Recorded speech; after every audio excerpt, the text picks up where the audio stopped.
guess I should start by thanking everyone for coming. It's wonderful to see so many people here, and to say welcome to the third incarnation of SEPAD Discusses. Today we're discussing, obviously, the battle for Syria. And I'm delighted that we have three wonderful panelists to do that with us today. First up, we have Chris Phillips, a reader in international relations at Queen Mary University, London, and the author of Everyday Arab Identity, and more pertinently for today's discussion, The Battle for Syria, the latest updated version, which was published by Yale in August 2020. I mean, it's hot off the press. Joining Chris is Sama Abboud. Sama is Associate Professor of Global Interdisciplinary Studies at Villanova University, and also the author of Syria, published by Polity Press. And last, but by no means least, is my colleague Rahaf Algoughli, who is a lecturer in Middle East and North Africa Studies at Lancaster University. Rahaf works on nationalism, masculinity, state Islamism, sectarianism, and is the author of the forthcoming book, Constructing the Nation, Masculinism and Gender Bias in Syrian Nationalism, which is going to be published by Manchester University Press in the not too distant future. So what we'll do today is talk through some of the key themes from Chris's wonderful new book. We'll give Chris a chance to introduce it in a second, and then open the floor for Sama and Rahaf to pick up on some of the key themes. And then we will open up the floor for Q&A. If I can ask you, if you have questions, please use the Q&A box at the bottom of the screen. That way I can keep a handle on what's happening with the chats and the discussions, and then we'll put those questions to our panelists shortly after they've finished their brief discussions on the book. So Chris, I think we need to start just by asking a couple of quick questions, if I may. First is, why did you write an updated version? Why was there a need for an updated version of The Battle for Syria? What's new about this version? And for those people who haven't read previous incarnations, what is it that you try and do in the book, please? Perhaps you can kick us off there. Sure. Well, firstly, thank you, SEPAD. Thank you, Simon, for inviting me to speak about this. It's always an honour to get to talk about your own work. People are interested enough in it to invite you to speak. And it's an absolute honour to speak alongside Rahaf and Sama, whose work I hugely admire, and I'm really honoured that they've taken the time to read my book and talk about it. I mean, the book as a whole, I wrote it, and initially it was published in 2016, and most of the research process and writing took place in the early years of the Syrian civil war. So, I conceptualized it in 2012, a year after the war had broken out, and developed it and ended up writing it up mostly in 2015. And when I was writing it, it was kind of initially designed as a bit of a corrective, because most of the work that had been written on the Syria conflict until that point was very, very good, very strong work, such as Sama's excellent book, Syria, which I strongly urge people to read, which also has an updated version as well. But most of those books were focused on the domestic dynamics of the conflict. And a lot of the time that actually just reflected a knowledge gap in the mostly Western scholarly and especially policy community, which they didn't know very much about Syria. And so they wanted to talk about the domestic dynamics of the conflict. And a lot of the time that ended up really sort of seeing the domestic, it's tended to characterize the domestic dynamics as, certainly the most important, sometimes even the only real factors driving conflict. So you've got a lot of analysis around that time of really kind of like micro focus on tiny minutiae of the conflict, like particular fighting groups, especially amongst the opposition at that point, and the different ideological cleavages amongst the opposition and so on. And I felt quite strongly that a huge part of the story was missing, which was the international component. And I felt very much like that if you look at it, the international component was a key driver of conflict. And so I put forward this hypothesis that the international component of the conflict wasn't, as a lot of people had been saying at the time, a kind of secondary effect it was put forward that most people were saying that actually there was the civil war, and it's then sucked in these external actors, regional powers, and then international powers into the conflict, who ultimately used it as an arena for their rivalries. Instead, my hypothesis was actually that international factors were present from the very beginning. And actually, international actors were driving this conflict. Now, that didn't reduce the Syrians' agency, that didn't make them proxies or anything like that. And a lot of what I say in the book is about the interaction of the internal and the external. And it certainly has never been the case that someone like Bashar al-Assad is told by Russia or Iran to jump and he says how high. It's way more complex than that.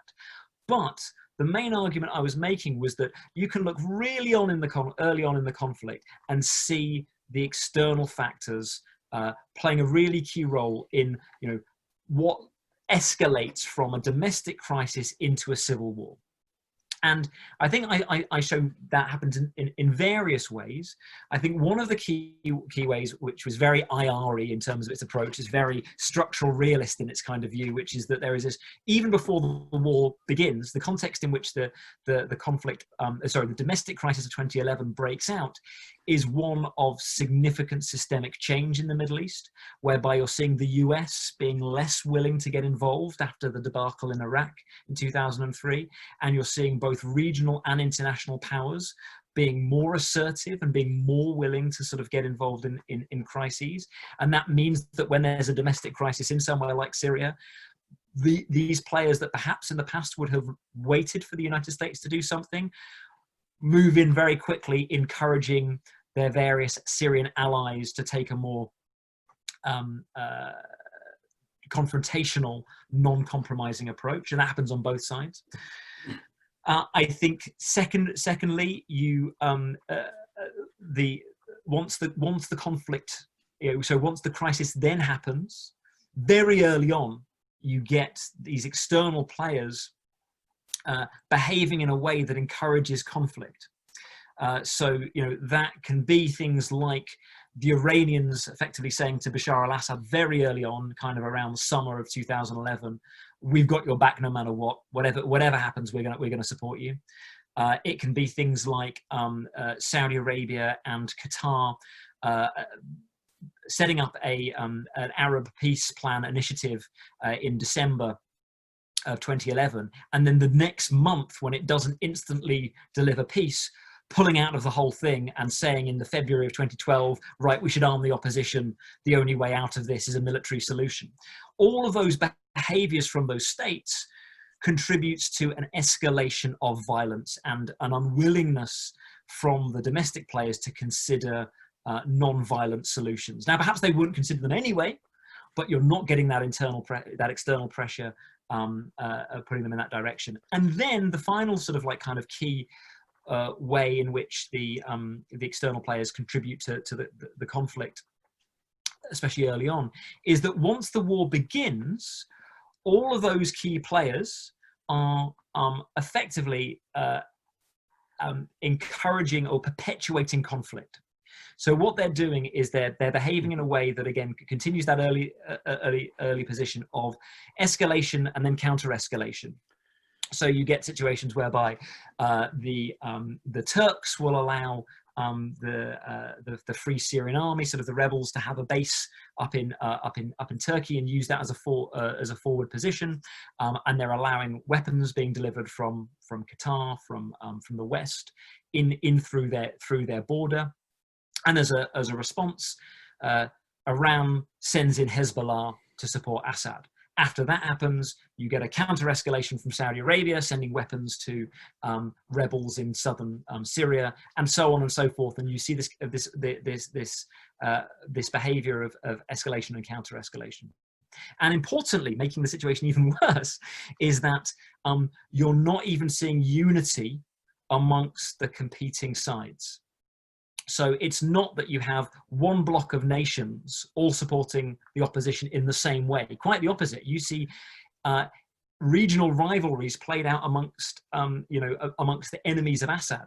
So Qatar and Turkey back a certain set of opposition actors, usually aligned to the Muslim Brotherhood. Saudi Arabia, even though they also oppose Assad, back another set of opposition actors that are not aligned with the Muslim Brotherhood. So their behavior is actually contributing to the fragmentation of the opposition inside Syria. So again, you see this way in which, the external dynamic is really feeding into the internal dynamics of the conflict. Now, again, you can make this argument that, well, the opposition were disunited anyway, and maybe they would have fragmented anyway. But clearly what you're saying is that right from the very beginning of this war, these external players are, exacerbating and sometimes even causing some of the trends that then play out in the conflict all the way through. So this is my kind of broad argument that I think was missing from the literature on Syria when I first wrote it, which is the external dynamic is present from the very beginning, and it is absolutely key in, both, the escalation from domestic crisis to civil war, but also then into shaping the dynamic of that conflict. So to move on to your kind of second point, Simon, which is, why have I updated it? Well, I mean, for several reasons. The main point, I suppose, is just to bring the historical narrative up to the present day, and partly that is because I feel actually that the argument I've made is still valid. So it's not like a lot of the stuff that was written about the Syria conflict early on, which was really great stuff, but a lot of it was a hot take. It was like, this war's happened, you want to know what's going on, here's what's going on. And if you read some of the works that were written around 2013, 2014, or even earlier, there are a lot of, I think it's good stuff. I'm not criticizing it at all. It was wonderful for what it was at the time. But, you read it now and it's a lot of summaries of militia that no longer exist, sort of opposition leaders who are completely irrelevant. And if the book was in that state, I would have just, well, okay, fine, I'll write a new book. I don't need to, revise, I don't need to revise the one that's already there. But actually, when I read back over it, I was saying, well, no, actually, this key argument that this is effectively not a proxy war, but a war that has been very significantly shaped by both the systemic and the sort of, the individual actions of states, is still a valid one. So what I can do is I can quite neatly just bring things up to date. The event, from when I stopped writing, I actually brought out another brief update in 2018, which included the election of Trump, which had one new chapter in it.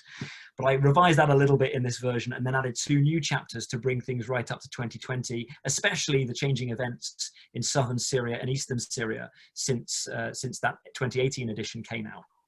I thought it was very important to sort of put that in, but I could quite neatly just put that on top of the existing, on top of the existing structure that was there. And I added these 2 new chapters, which on the one hand, they're adding a new chronological component. One effectively is talking about events of 2019, the other of 2020, give or take. 2018 and the other 2019, give or take, we're in 2020 now. But I also, each chapter in the original version did have a key external actor featured in it. And I wanted to continue that trend as well. So what I added in each of these chapters, one was a focus on Israel, which I felt I had neglected in the original version, not because I think it's a decisive player in the conflict, I don't think it is, but it has been an important player, especially in southern Syria, and I wanted to sort of like tell that story. So I actually went to Israel and did some research and spoke to some quite senior politicians and policymakers and military figures to make sure I got that story right. And then the final chapter, when I talk about the possible reconstruction of Syria, I included a discussion of both China and the EU, which again, could potentially be important reconstruction donors, although I don't think either will be, but that's an important discussion to have. And I wanted to kind of feature and explain a bit about their role. Again, the caveat with that is that they also are important but not decisive players. The main argument of the book was that the decisive players, i.e. those that actually acted independently in a way that helped shape the conflict, was only really 6 players, which was the US, Russia, Iran, Saudi Arabia, Turkey and Qatar. And I stand by that. Those still were the 6 key decisive players that did things in the conflict that really at different times changed its nature and possibly even its direction in some cases. Whereas Israel and China and the EU have never been in that position, even though the role they have played has been important, and I wanted to highlight it. So that's really why I've brought those in. And I think that it, broadly speaking, I think it adds something to the book. It gives it a little bit, certainly a little more volume. It's now kind of, you know, quite a hefty tome, like you say. But I hope that readers will find that useful, and hopefully it doesn't stand too far apart from the existing work, and that it actually can flow quite nicely as a quite tragic chronology, I suppose, of the conflict from its outbreaking to the present day, whilst still threading through that key theme that these external actors, you know, have been absolutely essential in shaping the conflict from the beginning, and hopefully understanding why the different actors of it have got involved, what's been driving them, both systemic pressures and domestic pressures. And I hope that that is tied in quite neatly with the new chapters. Fantastic. I think it has, Chris. I really enjoyed reading the new chapters, and I think you've done a wonderful job of painting a very depressing picture. But perhaps if we go to our discussants now, Rahaf, perhaps you want to kick us off just with some general reflections, and then we'll come to you, Sama. Okay.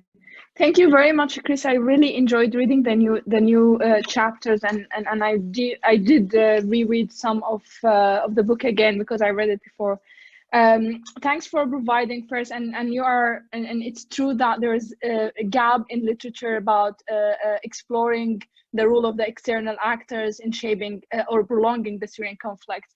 I mean, you kind of touched upon the agency thing, and it was on page 6 when you talked about like the agency of the external actors.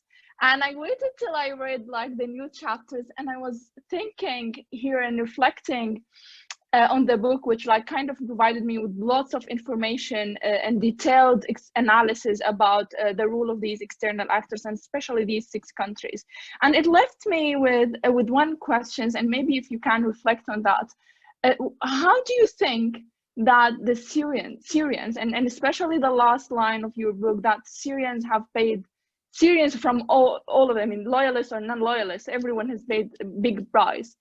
To what extent do you think that Syrians are capable of escaping these external actors, or being sucked in these 6 kind of countries, sucking or kind of meddling us into all of this messiness? I know it might be a kind of difficult questions, or might like there is no quite clear answer to that, but to what extent Syrians can reclaim their agency amidst all of these big powers shaping the conflict or prolonging the conflict?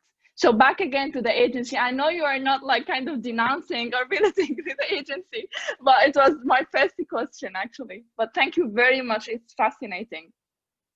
Thanks, Rahaf. Sama, let's come to you before we go back to Chris trying to resolve the structure agency debate. Okay. Sure. First of all, I want to thank everybody for the invite. I'm really happy to be here. It's my first time actually being on Zoom with Rahaf and Simon, and I appreciate that. And of course, it's nice to see you again, Chris, and I appreciate the opportunity to do this. I have just a couple of comments about just the book in general and the project, what you're trying to do here. The first thing I just want to say, and I think it's important to say, that I really like the writing, and it's really just, it's readable, and I appreciate that. And I think that, you know, that's a strength of the book.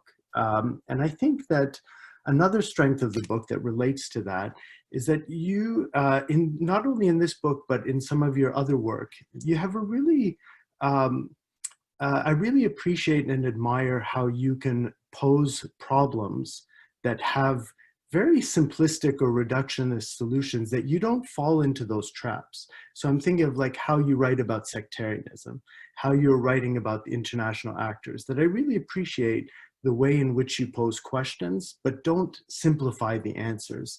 And I think if somebody is reading the book, the first few pages of every chapter has an excellent question that really guides the analysis, that you don't say, well, why did Russia intervene? They intervened because, like, the answers are complicated. And I really appreciate that in the structure of the book. And I think that carrying that into the latter part, where you are in a sense contemplating the future of the conflict is done really well. I do agree with you that Israel, the role of Israel was not as present in the first edition, and I'm really happy to have seen it incorporated into the second edition. Some other points that I think, in general about the book is that I really appreciate not just kind of taking the dynamic role of international actors seriously, but how you show shifts in strategies, capabilities, possibilities, how you show those shifts in relation to each other. That it's not, we don't come to understand the international role in a vacuum. So in that sense, I really appreciate how you bring us back to post-2003, kind of war on terror, post-Iraq. And I really like how the book weaves in the importance of Libya into the analysis. And I think that's really important because it's not just Syria in a sense that we're talking about here, but kind of wider policy. And I really appreciate how the book does that intelligently without getting me lost in a sense. So I really, really appreciated the trajectory of the analysis in that sense, thinking about how movements here affect movements here and what this means ultimately for the trajectory of the conflict. I think that, we're in this kind of challenging period analytically in thinking about what the post-Russian intervention landscape looks like. And I think that it's almost impossible in a sense because it's happening as we write and as we speak. But I think that the book not only raises really good questions about how to think about this post-Russian intervention landscape, but suggests ways in which this will affect the major players and where this is going in a sense.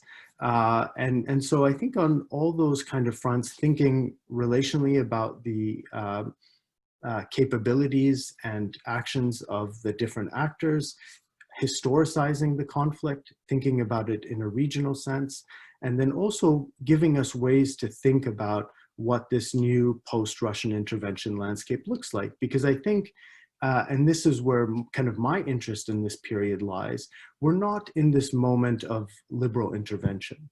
We're not in this moment where the UN is going to come in and just clean everything up or try to clean it up or anything like that. In a sense, it's new territory for us in thinking about how a conflict may end or how it may continue. And I think that the book really steers us to thinking about that. Great, thank you, Samar. Chris, do you want to come back on anything that either of our discussants have raised? I've got some further comments and observations, of course, but maybe if you come in on this point or these points, if you have anything to say. I'll be as brief as I can, and I'd like to thank Rahaf and Samar for very, very nice things. It's always nice to, people say nice things about your work, so thank you for that. I do really appreciate it. I think just going to Rahaf's point first of all. I mean, I saw even you grinning when I said agency in my introduction, because I know it's something you feel very strongly about, as do I as well. And it's always very difficult, especially as an outsider, as a non-Syrian, especially a white Western male writing about from a position of privilege. It's always very difficult to sort of like be aware of that when you're actually effectively writing a bird's eye view analysis, because you're looking at a conflict like the Syria conflict from the international perspective. We've got all these external actors involved, and you don't just want to reduce the Syrians as these little pawns being pushed around by the external players. And I try really hard in the book to avoid that and to talk about domestic players when it's relevant, but at the same time with the understanding that so many of those decisions are taken out of everyday Syrians' hands. Now we could make the, you say this sort of, how are you capable of escaping external actors? Well, in many ways, the structures of politics mean that the way of avoiding that is through political leadership. It's through the leaders of the various political movements, whoever they are, you know, not ingratiating themselves and not sort of making themselves, I suppose, in the pockets of foreign benefactors and foreign supporters. But of course, in the Syria conflict, that's exactly what all the external actors do, all the internal actors do. So Bashar al-Assad, in seeking to survive, and you understand why he does it in seeking to survive, you know, basically immediately looks to his external allies, Iran, later on Russia, Hezbollah, and makes himself completely dependent on them. And actually, interestingly, talking, as Samar's talking about now about the, you know, the post-Russian landscape, we could also talk about almost the post-war landscape for Assad, because what he's seeking to do a little bit is try to escape that trap, but only within the boundaries of what he can achieve, because of course he still is dependent on them economically and militarily. So you've seen that with, especially with regard to the Iranians recently, you know, he has tried to push back on the Iranians a little bit. He's tried to, you know, push them out, push some militia out of central Damascus. He has, you know, disbanded some Iranian line militia. But the way he's done that is by putting himself even more into the Russian camp and giving Russia more privilege. So it's really sort of like rearranging the pieces rather than actually pushing them away. And in the same way, the opposition does the same. You know, the opposition, whether it's a local militia or the sort of, you know, the political organizations like the Syrian National Council or what became the Syrian Opposition Coalition, they are desperate for external support as a means to topple Assad. So whether that's going to private donors in the Gulf to get weaponry, or whether it's sort of you know, appealing to the United States to intervene, you know, they absolutely, because of the dynamics of the conflict, are looking to those external players. You know, and so you know, how does an everyday activist in Syria who either supports or opposes Bashar al-Assad escape that when their political leaders don't? Yeah, it's so hard to see how they can do that. Which of course is the great tragedy of the Syria conflict, because in many ways it begins with a grassroots attempt by people to change political leadership. And in fact, Samir writes really well about this in the beginning of his book, about, you know, kind of this dynamic whereby sort of, you know, everyday people are trapped, and in the end, you know, a lot of them, in seeking to get out of that, end up militarizing. They end up sort of, you know, joining militia, whether it's, you know, the oppositions or the governments, to give themselves some local agency, but it's nothing more than local because of those, you know, national decisions being made and international decisions being made. So as always, you know, Samir says, you know, I'm good at posing problems, or there's another one, I don't have an answer to that one. Like, you know, it's tragic. It really is incredibly sad, but it's hard to see how you break out of that if your political leadership, you know, are perpetuating the problem. And on Samir's point, you know, it's very interesting to sort of talk about this idea of the post-Russian landscape, because I actually think, you know, just as a bit of an anecdote, writing about something that's ongoing was basically what all my colleagues said to me when I was coming up with this concept, and I'm sure they did with you as well, was like, don't write about the Syrian civil war, it's still going on. Like, you know, you're trying to shoot a moving target, you know. And of course you do get that situation, as I did, where my book was due to the public, the first draft was due at the publishers on the 30th of September 2015. A few days before then, Russia intervened, and I'm like, okay, well, you know, book on the international relations of the Syrian civil war, I think I need a new chapter. You know, but thankfully it actually still fitted in with the arguments that I'd already made, so it didn't require a complete, you know, reworking.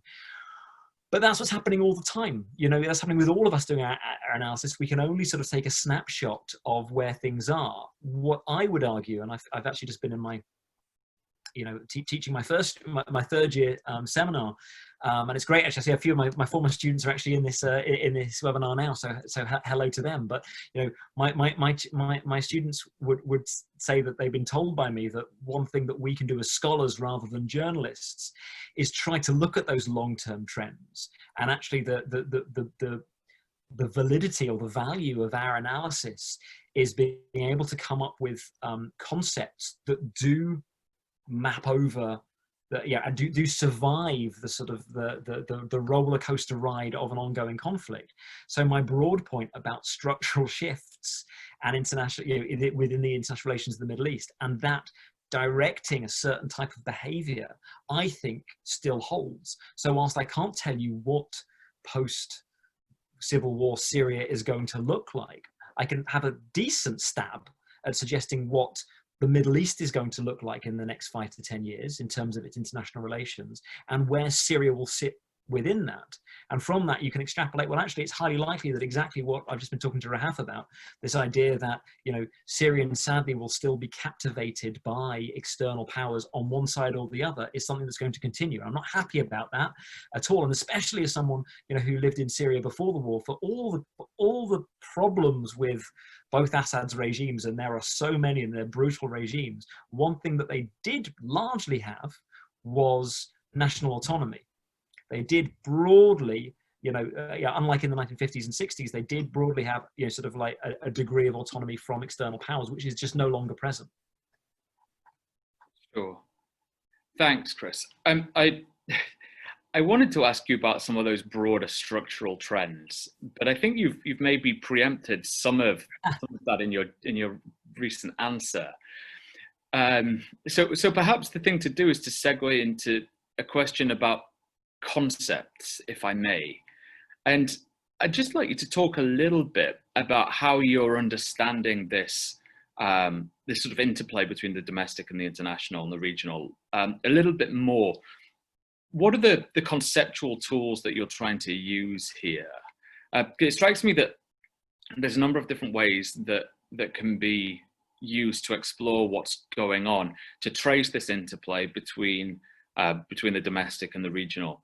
And there's almost a bit of a chicken and egg situation. It perhaps goes back to the structure agency debate that Rahaf was alluding to earlier on. But then there's also perhaps more of a second image reversed traditional IR type approach of regional dynamics shaping local politics. But then we've got the agency question again. So I wonder if you can just say a little bit more about the conceptual interplay between these two distinct levels of analysis, please. Well, I'm going to come straight back at you, Simon. I don't think they're that distinct. I think they blur into one, as you know, and that's one of the difficulties, is that it is, you know, when we come to structure and agency, it is chicken and egg, and it's one of the problems why many IR scholars, such as myself, tend to reject singular labels. I mean, it's very interesting when I talked to Mark Lynch about this book when it first came out. He said this is very polite about it, because Mark is always very polite. But he said, "Oh, Chris, you know, it's interesting. You seem to be taking quite a neo-realist approach with this book, whereas in your previous work on everyday Arab identity, you seem to be more sort of constructivist." And, you know, I said, yes, I see no contradiction whatsoever in that, you know, the usefulness of these tools will vary according to the context. Like you know, I think I think a neo-realist could read this book and say, oh yes, it's a neo-realist analysis. But I like to think that there's actually quite a lot of nuance underneath that isn't just simplifying. And that's where the interaction comes in. It's not just simplifying everything as a product of structural changes in the regional international environment. It's saying that, you know, that is the context, and within that, you know, actors have agency and they do different things. So Barack Obama chose not to intervene in 2013 in Syria. Not every US president would have done that. You know, even though, you know, the calculus that Obama was making based on his domestic position and his international goals, such as trying to get the JCPOA through, trying to sort of like withdraw from the Middle East, not trying to quote unquote not do stupid shit, you know, all of that, you know, that's his kind of his structural calculus alongside his domestic background. But equally, he is someone who is cautious. That is his personality. You know, he's also someone that feels incredibly strongly about the law and international law, because he's a lawyer. You know, a different leader, you know, would have acted differently. I mean, interesting, but Joe Biden might have acted differently. Interestingly, Joe Biden, sorry, a bit of a tangent here, but you know, it's context. Let's go with it. You know, who is also seen as someone who's very cautious on the Middle East, and someone who, you know, was broadly seen in the kind of myth making about the Obama administration. He is seen as someone who is, you know, pulling Obama back because he, for example, wasn't keen on the Libya intervention. He was keen on intervening in Syria in 2013. He was one of the people that was like, okay, yeah, look, you've got to do this. You've got to enforce this red line. You said you would. It's America's credibility on the line. So had he been president, maybe he would have acted in that way. you know. But Obama, his character is saying no, so agency does matter in that instance. I mean, we're seeing that in the case of Donald Trump. Donald Trump's personality is having a huge effect on US foreign policy. So it's not just a question of these simplified structure and agency points. So that's a very long-winded way of pushing back a little bit on that concept, on that notion. I think that conceptually, when I was trying to look at how to understand the international relations of the Syria conflict, I think I used two primary tools, and one was that IR theory, that structural realism, and so on that I've talked about. And I think that's important to that bird's eye view stuff is really important, and we can't lose track of it. And thank you, Samer, for reminding me of how, because I'd actually forgotten about how I was, especially in the early stages, the 2011, 2012 parts of the book, talking about what's going on elsewhere in the region and why that really matters to how people conceptualize Syria. And actually later on that matters as well. Like, if the JCPOA doesn't exist, does Obama act differently? I don't know, but it does exist, and you have to understand that there are moving, pieces there. So, the classic IR analysis of the 3 units of analysis of the international, the regional, and the domestic, the 3D chessboard, are all coming into play, and you have to see how the different parts move. So that kind of bird's eye view thing was really, really important. But I also brought in civil war theory, and I brought in how scholars who do very little to do with international relations conceptualize external involvement in civil wars. And I looked at some of the stuff that's been written, some really interesting stuff about how players perpetuate conflict, how you get balanced interventions and decisive interventions, and how that can play out at a very local level. Most of this scholarship has been written really with the long-running civil wars in sub-Saharan Africa and Central America in the Cold War in mind. That's what most of those are based on. They're very, very localized conflicts, warlordism. In fact, Sam is nodding, because I know actually he's got a lot in his book about the militification of society. And again, a lot of those ideas are come from that literature. And I was really surprised in general when I was doing the research on this, how few people were using that literature. So I brought that in as well to, in many ways, show, as you're talking about, Simon, how that local interaction plays out on the external factors. So, yes, it does really matter that a militia in Homs is trying to get weaponry from an independent Gulf charity, and how its behavior is shifting, like perhaps becoming more overtly Islamic, perhaps being more overtly Salafi in an attempt to acquire that funding.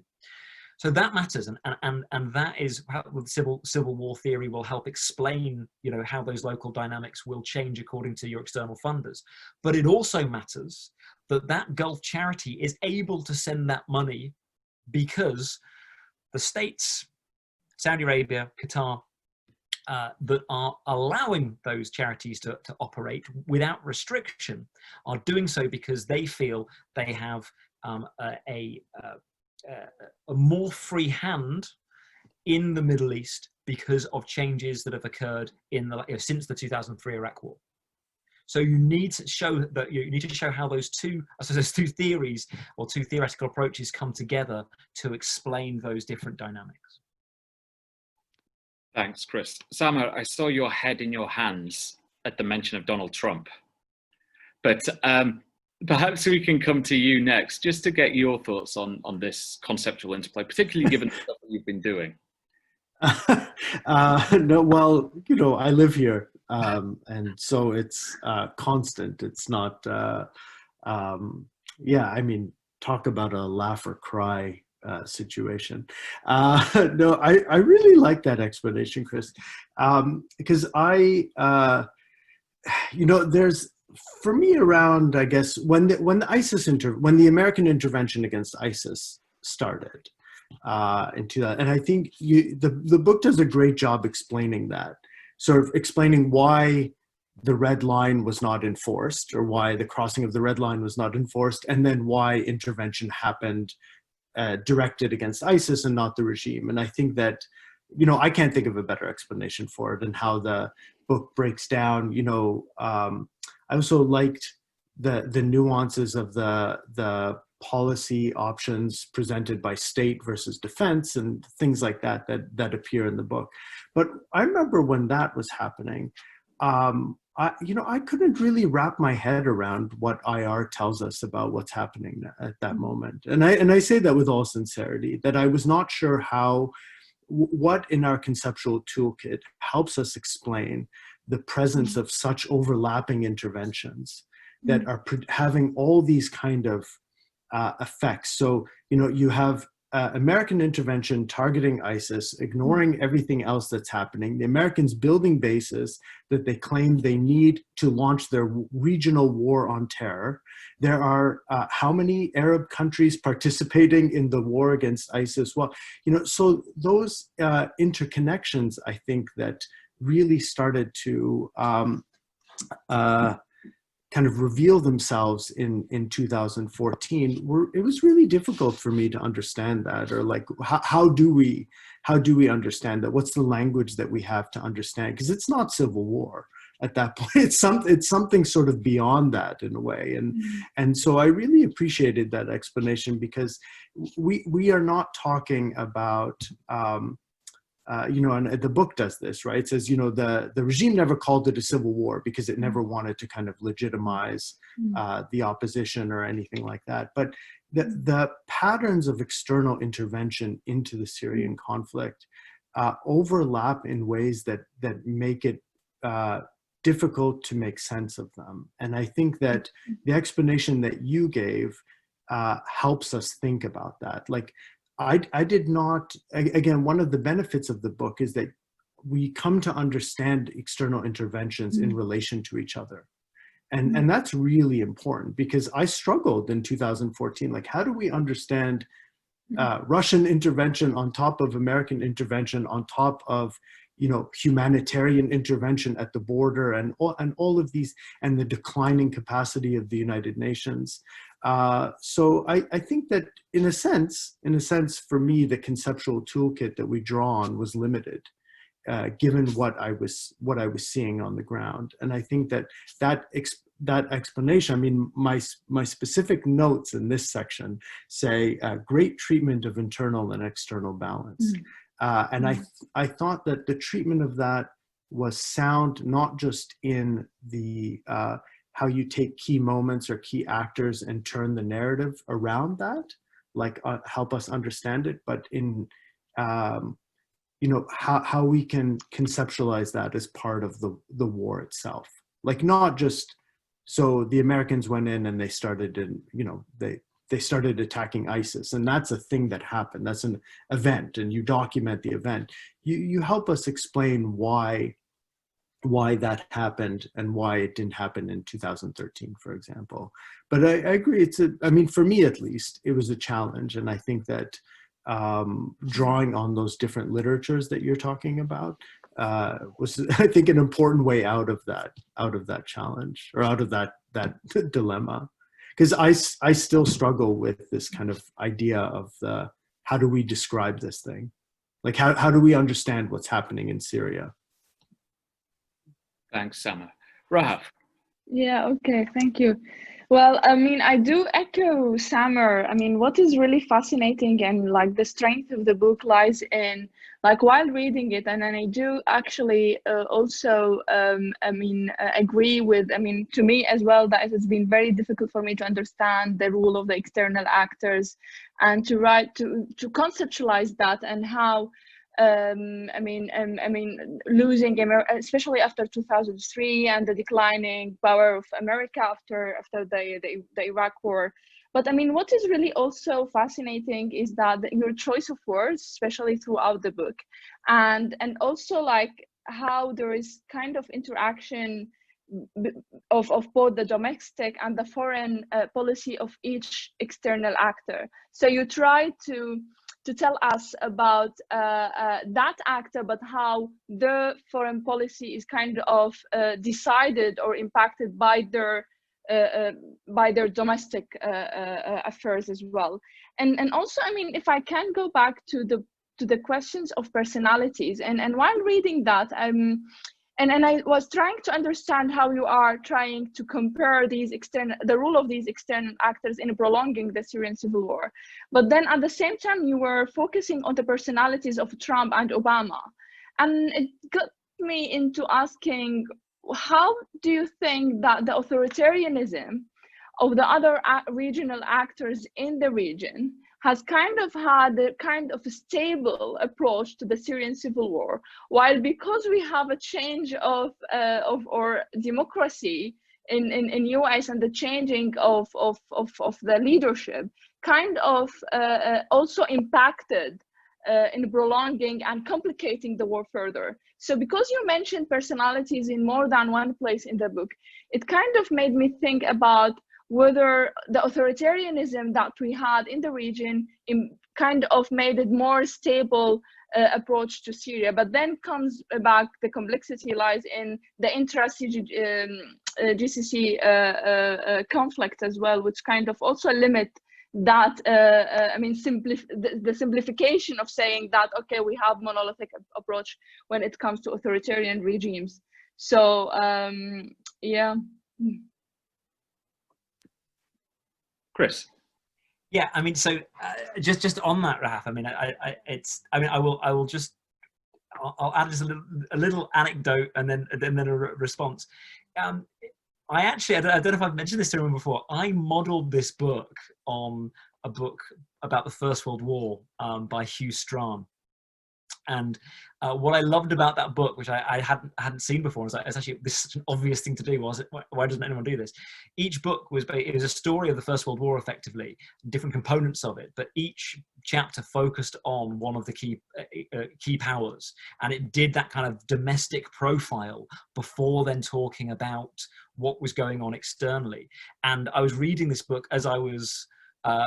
As a Syrian civil war was evolving, and I was thinking, this is exactly how I want to conceptualize the external player. So that's why you get that structure in each chapter of, okay, I'm going to tell you about where the war is at that point and a broad theme, but I'm also going to spend a couple of thousand words on a particular actor and let you know, like, what's going on for them, what's going on for them internationally, broadly, and regionally, what's going on in their domestic politics and how that plays out in Syria. So it's not my original idea or anything like that. It's very much borrowed, but I actually thought this is a really useful concept, which I exported onto the Syria case.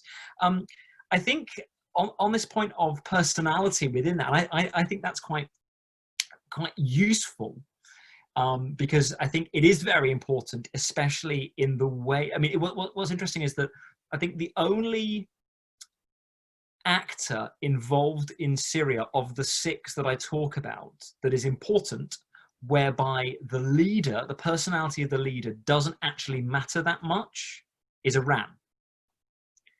I think all of the others, foreign policy, for whatever reasons, whether it's democratic accountability in the case of the US, or a very, very thinned out governmental bureaucratic structure in the case of Saudi and Qatar, or one that is being highly personalized in the case of Turkey, all of those other states involved, and Russia, the personality of the leader really does have an effect on foreign policy, and really does have that kind of, and so a change of the leader does affect, certain policies at certain times. So, for example, you do see a shift in leader elsewhere in the region twice during the course of the Syrian civil war, and it does have an effect. So the change in leadership in Qatar seriously changes Qatar's Syria policy. They are, I mean, other things happen as well. In 2013, obviously the coup against Morsi in Egypt really derails their sort of, their regional ambitions. But those were, that sort of like regional activism was the personal policy of Sheikh Hamad that just isn't anymore, under his successor, right? When King Abdullah dies and King Salman becomes king in Saudi Arabia, and Mohammed bin Salman becomes the leading actor in Saudi foreign policy, that changes Saudi foreign policy. You get this war in Yemen, you get disengagement from Syria, interestingly, in a way that you didn't beforehand, and you get a shift to focus on confrontation with Qatar. So actually, and were Recep Tayyip Erdogan to die of a heart attack tomorrow, Turkey's policy towards Syria would probably change. So whilst they're working within these structures, and these structural systemic pressures and so on, the personality of and the personal views and approaches of a lot of these leaders does have an effect on their policies towards Syria and elsewhere. So Obama's personality matters, Trump's personality matters, and so on. The only difference, I think, would be, like I say, Rouhani's election shifted the policy towards more engagement with the US, which does play a role in the JCPOA, but it doesn't really affect Syria policy because that's largely decided by the IRGC, not by the president, not by the direct leadership. So if there's a revolution in Iran, that might change their policy, but not change in leadership. And I think that's an important point to make. That the actors involved here, on the one hand, as long as those presidents or leaders or whoever are in power, then you do get a degree of continuity, as you're talking about, Rahaf, like Putin, for example. But that does mean that if there's a sudden change, you can see dramatic shifts in some aspects of their policies, which perhaps you'd expect. And I suppose the slight twist on that, I guess, would be with regard to America, which is that you could make an argument that actually Trump is doing very similar policies to Obama, with the one exception of Iran. But as our colleague has said, whose name escapes me right now because I've just name checked someone who I've forgotten. Simon, help me here. Realist friend from America. A realist friend from Greg. How embarrassing! How embarrassing! Because anyway, he makes the point. Greg. Sorry, Greg. Yes. Greg Gores. There we go, Ed. Thank you. Greg Gores says, actually, Trump is more consistent with American policy towards Iran than Obama. Obama's the exception. He's the one that engages with Iran. All of the US presidents since the Iranian Revolution have disengaged. So actually, whilst people are outraged at how Trump has done it, what he's effectively doing is continuity. So personality matters because Obama really wants to do something on Iran. That's one of his big legacy foreign policy issues, his marquee kind of event. So it does make a difference. And there, Chris, I think what you've just done is demonstrated an additional layer of complexity. Sorry, Greg, if you're watching. I think you've just highlighted an additional layer of complexity here in the book, in that not only are you talking about the complexity of the Syrian conflict, but also these internal machinations of these other external actors, revealing in some ways a bit of foreign policy decision-making going on, foreign policy analysis, alongside discussions of sectarianism, geopolitics, civil wars, internal, external dimensions. And this is one of the reasons why I routinely say it's one of the best books on the Syrian conflict that you can get. So yeah, I think it's a wonderful tome. We are heading towards the top of the hour, which means that we should really start moving towards questions. So I encourage everyone to put questions in the Q&A box. But I'll just ask if our panelists can quickly rummage around in their crystal balls. And in the spirit of discussing the book, what does the book tell us about the future? And we've alluded to it slightly, I think, Chris, when you're talking about not so much predicting the future of Syria, but predicting the future of the region. But I wonder if you can just say a little bit about where Syria may be heading in the context of the discussions that we've been having, please. Would you like me to go first? Please, Chris. Yeah. Well, I mean, broadly speaking, the trends that we've seen in the Syria conflict, I see as continuing, which is, Syria has now been infiltrated by a number of external actors who will, until they decide to leave for whatever reason, they might be pushed out. They might, in domestic politics might change their perspectives, in the case of Turkey or something like that. But until that they decide to leave, it's very difficult to see Syria as a state coming back as a sort of a unitary entity in which Damascus controls all of territorial Syria. And I think the kind of, informal partition of Syria is something that is likely to continue for as long as those external actors are interested in doing so. Now, and within those zones of influence, you're going to have, different politics going on. I think within the bit that's controlled by the regime, you will see a continued attempt by Bashar al-Assad, for as long as he's in charge, to try to claw back some autonomy from his two external patrons, Iran and Russia, and he'll continue to try to play them off against one another, whilst being severely hindered by the fact that he's economically and militarily dependent on both of them. So that is a trend that I foresee. I see continuing for as long as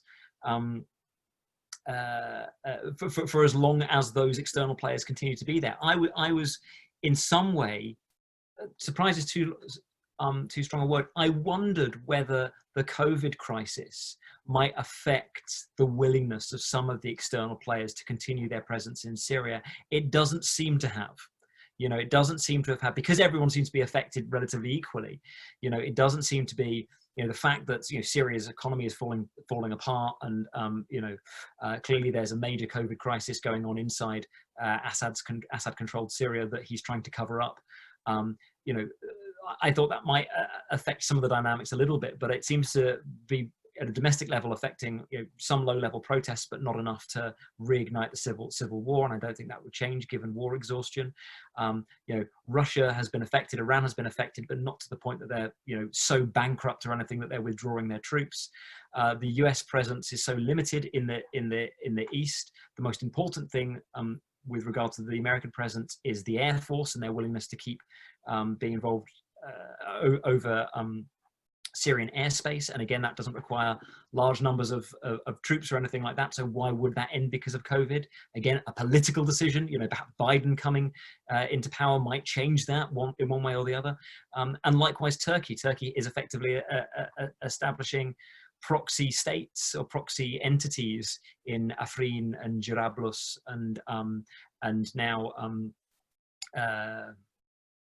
Alain and places like that in the Operation Peace Spring area.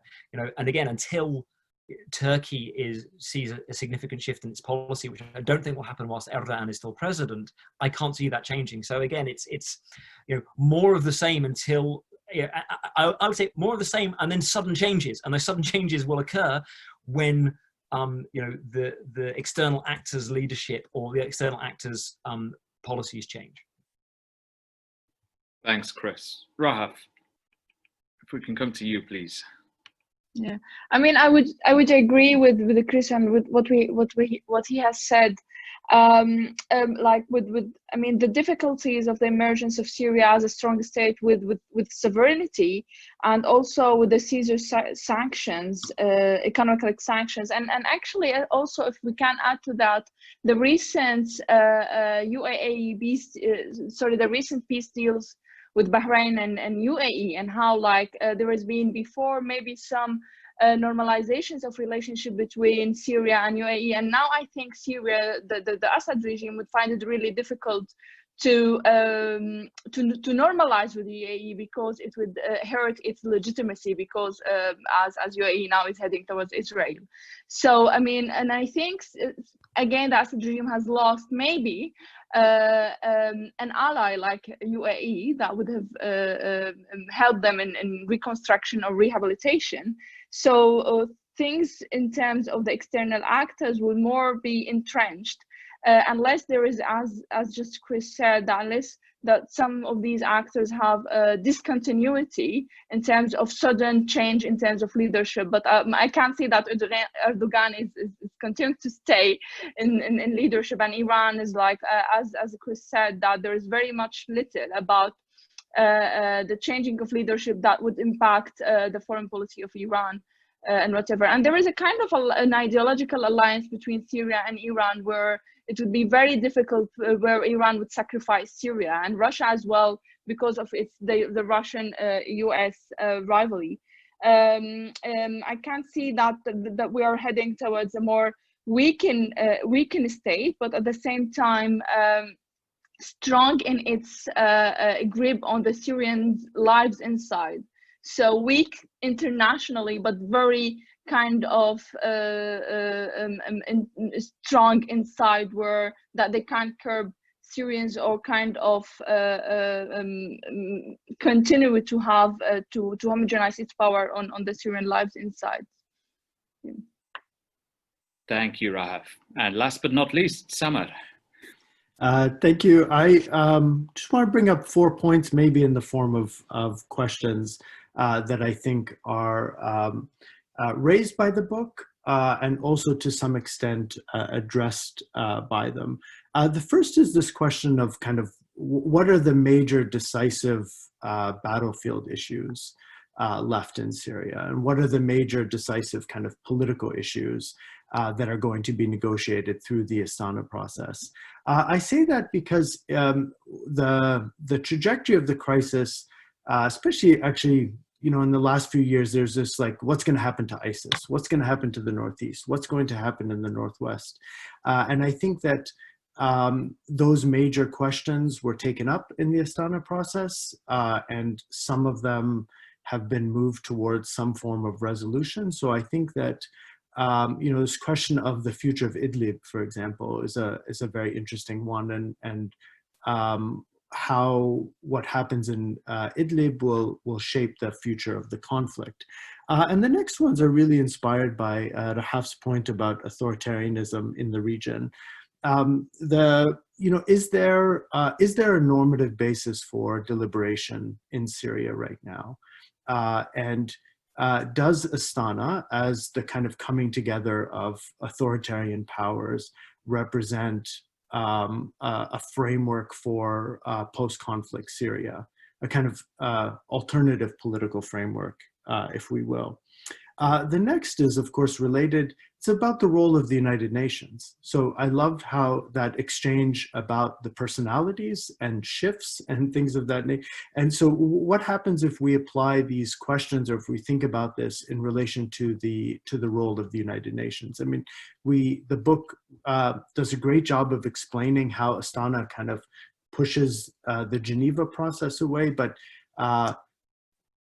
can the UN come back, in a sense, to play some sort of role, in the political process, something outside of whatever role it's playing now in the Syrian Constitutional Committee? And I'm certainly not someone who thinks that the UN should run everything or should be running the show in Syria, but presumably that the UN as an actor will be responding to what's happening inside and outside of the country. And the fourth point is this question of reconstruction. And it's escaping me, and I don't have the book beside me. The title of the chapter, the 3 words, what is it? Reconstruction without reconciliation? Is that something like that? So how do we think of it? That's not how we're used to thinking about that. We're used to thinking about some sort of reconciliation process that legitimizes the post-conflict order, that allows states from the US to the EU, you know, to all these places to intervene financially, to support reconstruction. And now you don't have that political process that legitimizes reconstruction interventions. So what does that mean for that question of reconstruction without how do you engage in reconstruction without reconciliation? I think that the book gives us really good ways to think about that problem moving forward. Thank you, both of you. Chris, do you want to come back? It's a 2-finger point. Sure. Just can we do that? Can you get a 2-finger emoji for Zoom? Just a quick.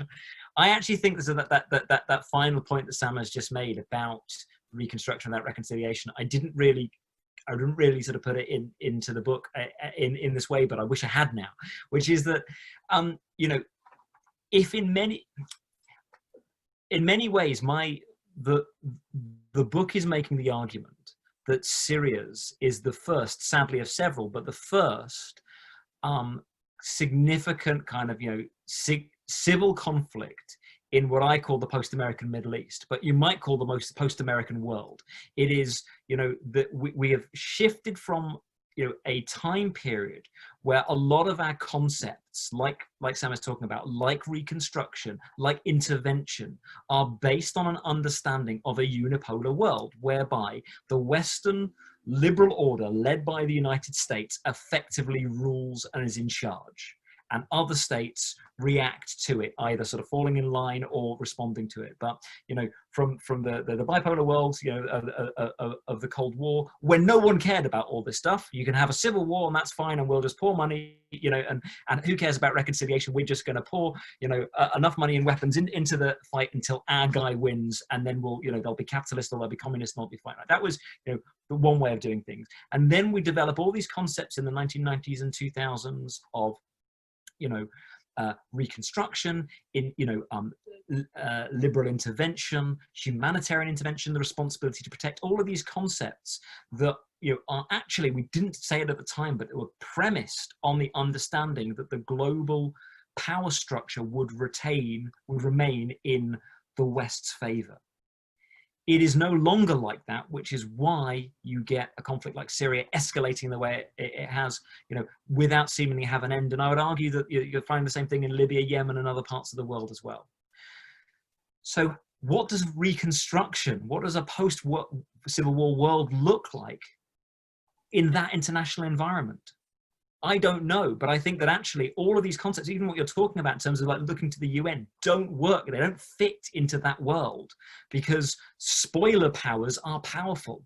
You know, the leading interventionists, the United States and the West, aren't as interested as they were in the past, and they're certainly not as committed as they were in the past. So they might make a lot of noise, but they're certainly not going to commit the resources either on the ground or financially to make these things happen. And that is a really different world. And actually, I think it means that a lot of our international relations tools, both as a discipline, but also in the field of diplomacy and in sort of small r international relations, are no longer adequate. And a lot of the problems that the State Department, the Foreign Office, and all these, you know, sort of, international institutions within states are struggling with is how to cope in a world with, you know, using tools that aren't designed for the world in which we're currently living in. Great. Thank you, all of you. Let us move to some Q&A in the little time that we have left. We have some really interesting questions, and I'm going to pick one from Petros first of all, given that it has a bit of a focus on crystal balls and looking forward. I will selectively read out the bits that are perhaps most related. So let's go for this. In a hypothetical scenario, if Assad was removed overnight by an external force or power, what would the first changes in structure agency be in the region? Would, for example, the militarized and deeply entangled state within a state of the Assad regime figure out a way to survive such a crisis, or would such complex structures collapse due to Assad holding the pieces together? And I assume this speaks to questions of personality, power, things like that. So if I can ask you to perhaps be as brief and succinct as possible in your answers, then we can get through the questions that are coming in. But Chris, please. Thanks, Petros. Great question. We don't know. You know, the regime is opaque. Most people have an understanding of how it's structured. Most characterize Bashar al-Assad as the chairman of the board rather than kind of this, you know, all-feared figure like his father was. But that said, he does seem to play this unique role in that he's the only person that everyone agrees on being in charge. So if he were to suddenly, I prefer the kind of him dying of a heart attack scenario, because that's a better, it's a better situation, because if he was killed by someone, then you've got a blamer, and whoever is blamed, it will change the dynamics. But let's say he's suddenly removed, so he dies of a heart attack. Who takes his place? I think the quick answer is probably his son, because it would be the only way that they could, you know, that everyone would be satisfied, because you would have an internal power struggle within the Syrian security establishment, with different segments wanting to sort of like get their person in charge, you know, and then you've got the Russian and Iranian component where they would want their person, you know, in charge. The Iranians would want someone from probably the militia establishment, the Russians from the from the military or something like that, you know.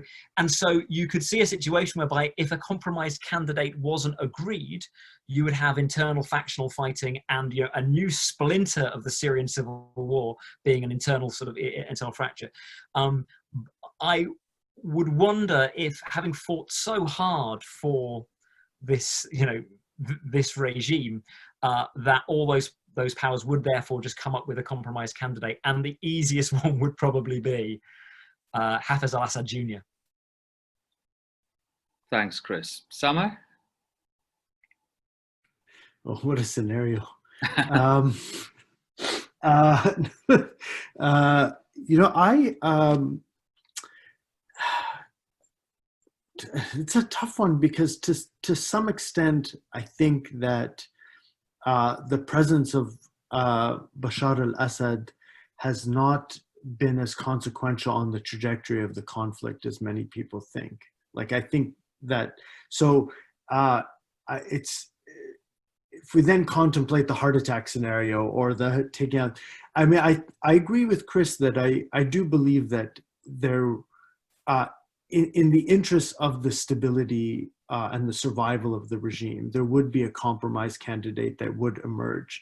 That does not deny kind of internal conflict, but I think the question is the extent to which that internal conflict could provide the conditions for the kind of collapse of what we think of as the regime.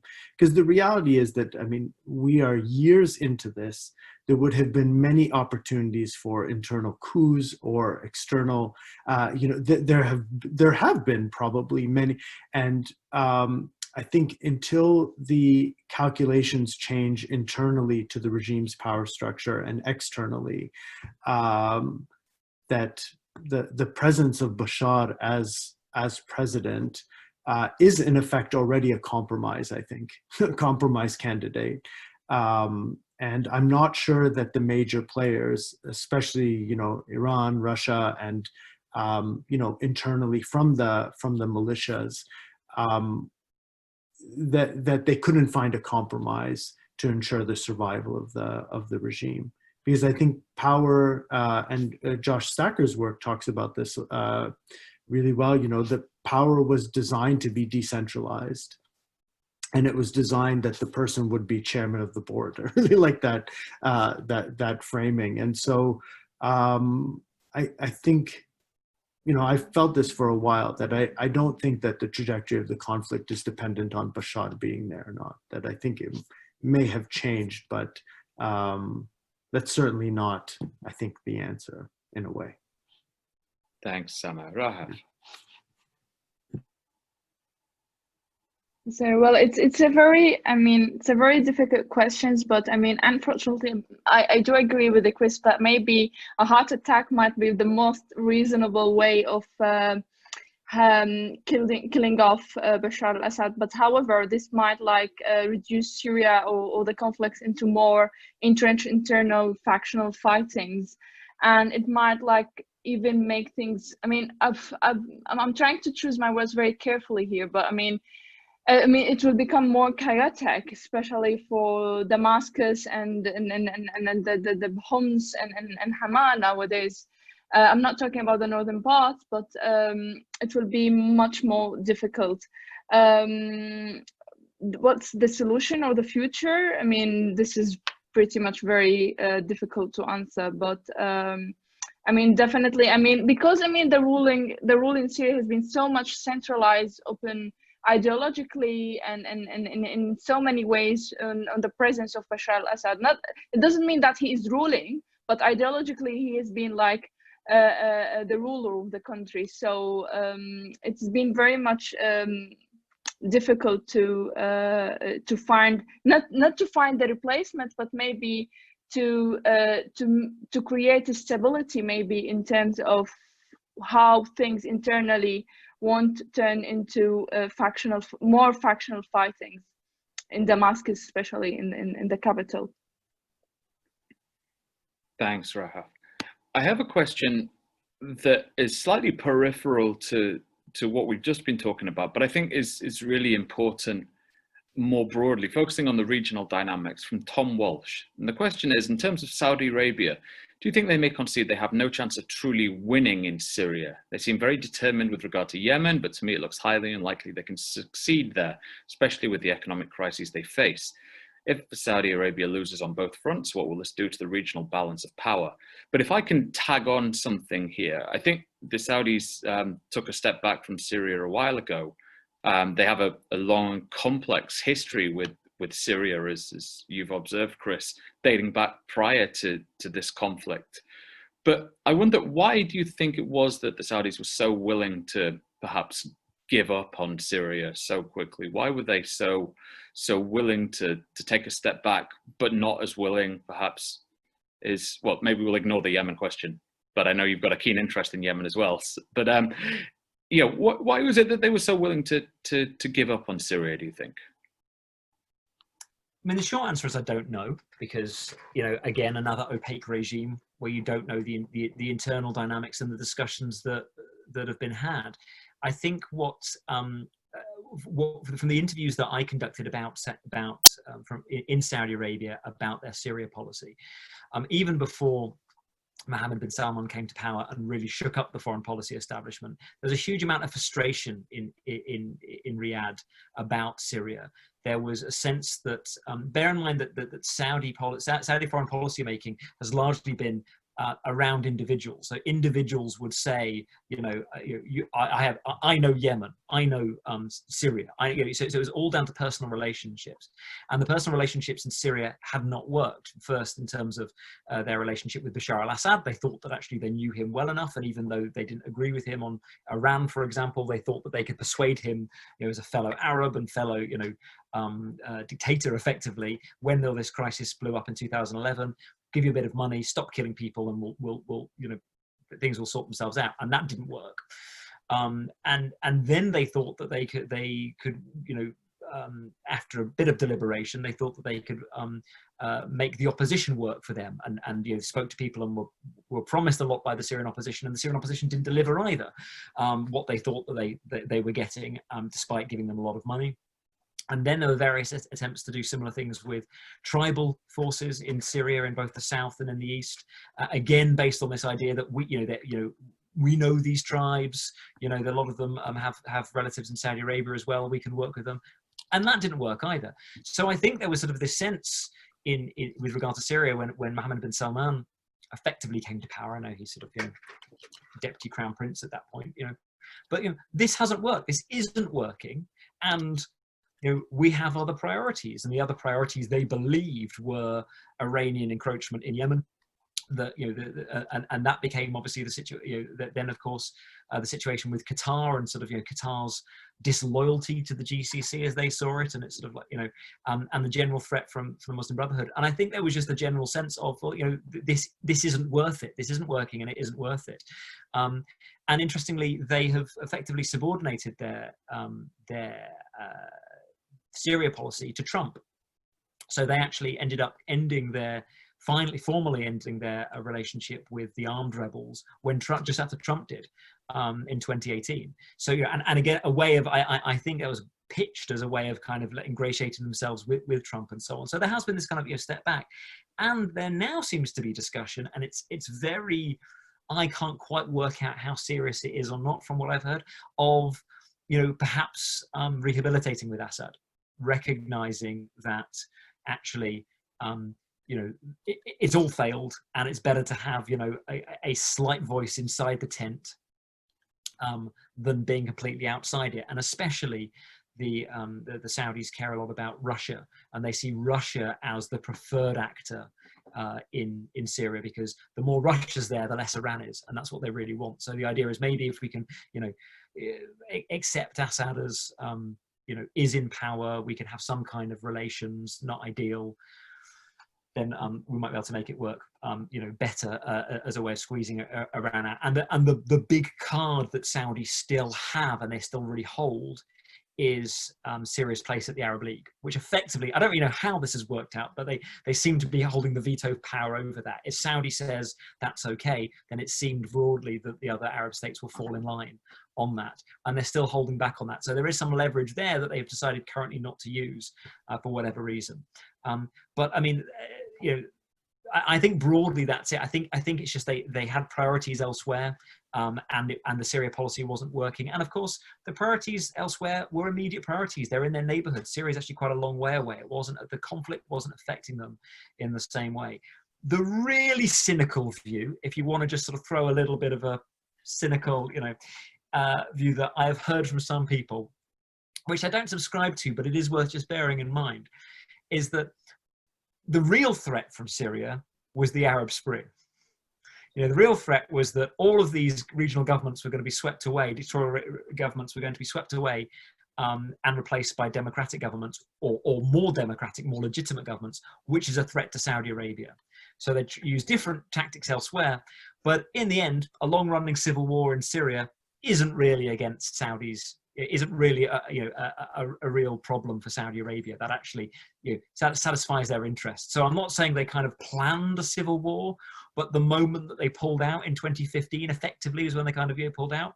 The outcome wasn't so bad for them, so they could afford to direct their attention elsewhere. Sure, thanks, Chris. Samer, Rahaf, anything that either of you would like to add? I think I might just add one point. I think the inexperience of political opposition and the fragmentation of the political opposition made it really difficult for Saudi Arabia to maintain its support.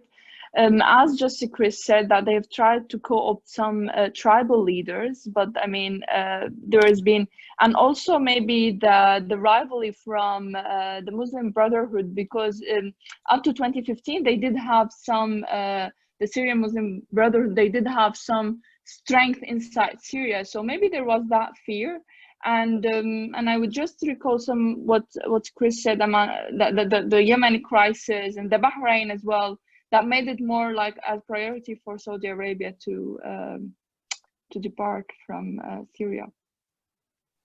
Samer. I know that's the cynical view, but I do think that democracy is bad for business in the region. So I think there's something to that. I will just kind of refer to a colleague of mine who used to say that Iran and Russia's interests in Syria were existential and Saudis were strategic.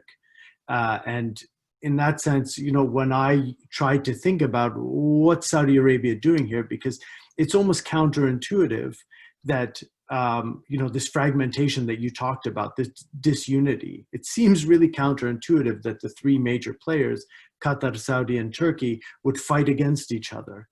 It's a bit bizarre, both on the battlefield and in the political arena. And I used to just kind of informally think of this as kind of fostering chaos for chaos's sake. And I think that that's certainly, to me, what the outcome was of Saudi policy in Syria.